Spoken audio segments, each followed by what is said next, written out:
Alright, so this is going to be our second video. I'm actually doing this out of order because I found out the original second video didn't work. So this is going to be our second video for Friday the 31st January.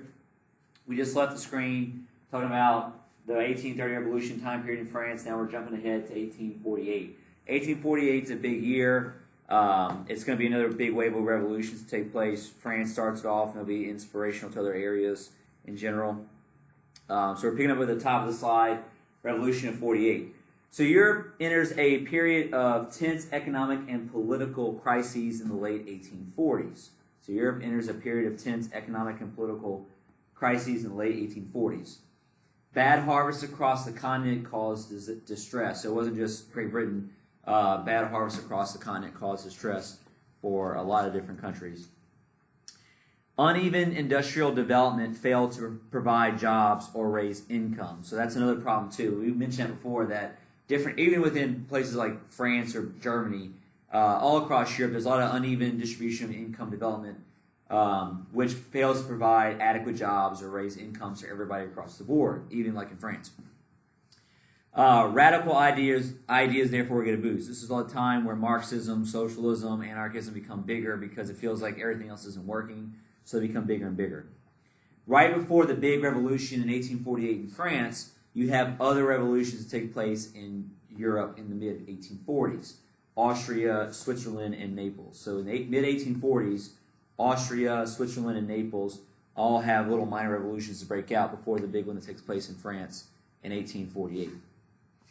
So full-scale revolt will break out in France in 1848 and send shockwaves through Europe and also eventually inspire other revolutions too. So shockwaves be sent through Europe whenever they have their own revolution in 1848, kind of in the midst of all these crises and famines in the 1840s. Okay, a democratic republic in France. By the 1840s, revolution in Europe was almost universally expected. As we've seen over and over again, little revolutions are happening over here and there, all over different places. So it's become more of the norm. People are trying and failing or sometimes succeeding in implementing liberal ideas. So in the late 1840s, revolutions in Europe were almost universally expected.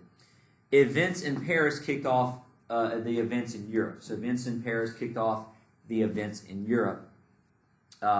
Louis Philippe's reign was characterized by stubborn inaction and complacency. So Louis Philippe still ruling in 1848. Louis Philippe's reign was characterized by stubborn inaction and complacency. In fact, he was also called the bourgeoisie monarchy or the bourgeoisie monarch for his devotion to the wealthy elite. So he came in and brought some prosperity with the fact that he kept the constitutional charter, but he didn't really do anything beyond that. So he's often seen as catering to the wealthy elites only, not to middle class desires. So Louis Philippe's reign was characterized by stubborn inaction and complacency, and he was called the bourgeoisie monarchy for devotion to wealthy elites. Corrupt politicians refused to approve social legislation or electoral reform. So corrupt politicians refused to approve social legislation or electoral reform, meaning that they didn't want to give out any rights or any kind of voting rights to regular people, middle-class people. So corrupt politicians refused to approve social legislation or electoral reform, meaning mostly it was just aristocrats and upper middle-class bourgeoisie who were voting. Crop failures also hit France in 46 and 47. You know what that means. So 1846, 47, you have crop failures that hit in France, and so the government doesn't do much about it, which is kind of sad because this is the same lesson they were taught 50 years ago, and they still haven't learned it. So famines hit France in 46, 47. It really hurts their grains and crops. The government doesn't really do much to address this crisis. So as a result, you get the 1848 Revolution. The 48 Revolution starts in February of 1848 in France. So a diverse group band together over government problems. A diverse group band together over government problems once you had all these mounting government inaction issues.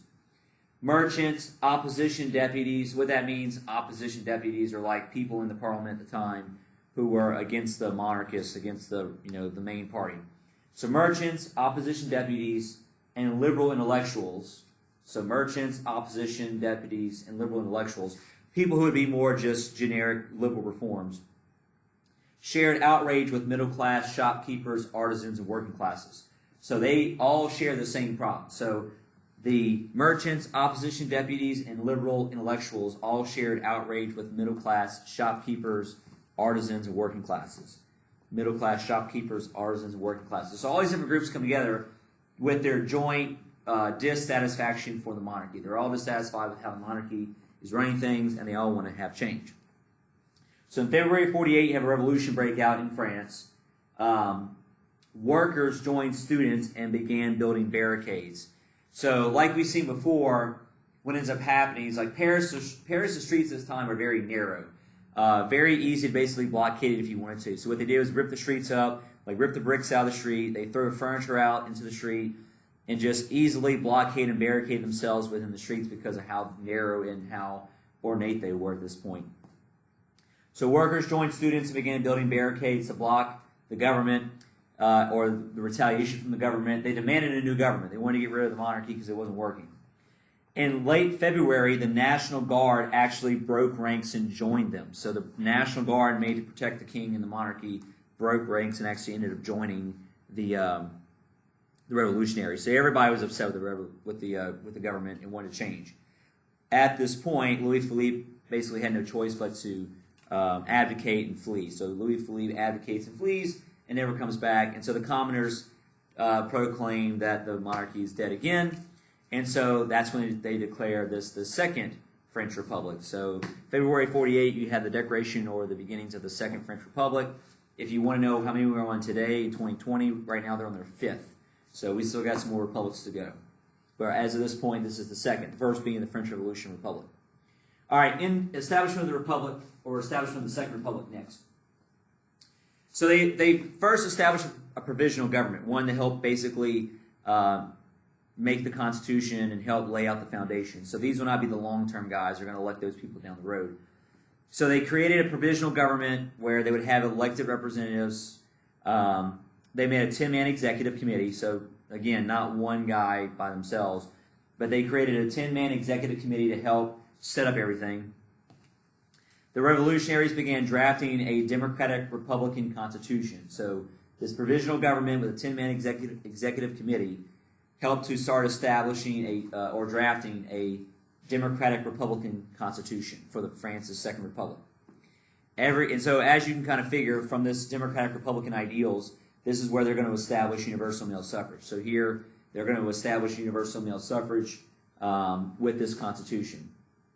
And bring back the old slogan from the Revolution, liberty, fraternity, equality, or liberté, fraternité, égalité. The government created workplace reforms, ended slavery in their colonies, and abolished the death penalty. So the government created workplace reforms, ended slavery in their colonies, and abolished the death penalty. So the government created workplace reforms, ended slavery in their colonies, and abolished the death penalty. So major changes taking place.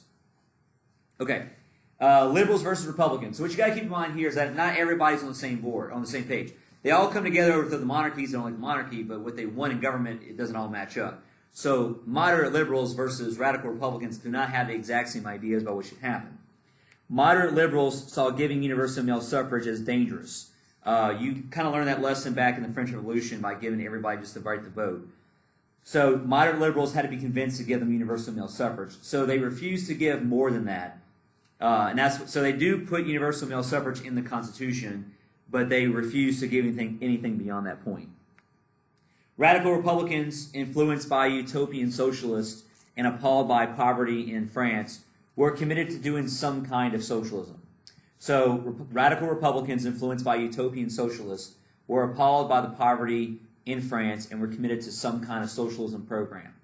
So radical Republicans, influenced by utopian socialists and appalled by poverty, were committed to some kind of socialism. So these French radical Republicans were not just pro-universal suffrage, they also wanted to see the government step up and do more to help their people out, like some kind of social program. Urban artisans, so the working class, also called out for stronger craft unions. They also called for stronger craft unions and worker-owned businesses. So urban artisans also called for strong craft unions and worker-owned businesses, meaning that basically they want the government to set up national-sponsored or government-sponsored working shops for people to go work in, and they'll provide jobs, kind of like a la the New Deal in the United States. So urban artisans also call for strong craft unions and worker-owned businesses. So the guy they're going to bring is to help facilitate this is a guy named Louis Blanc. This is a picture right here. Louis Blanc or Louis White Blanc. He is brought in to help facilitate and organize these workshops in France. So we stop the second video there. You'll see more about him in the third, and then we'll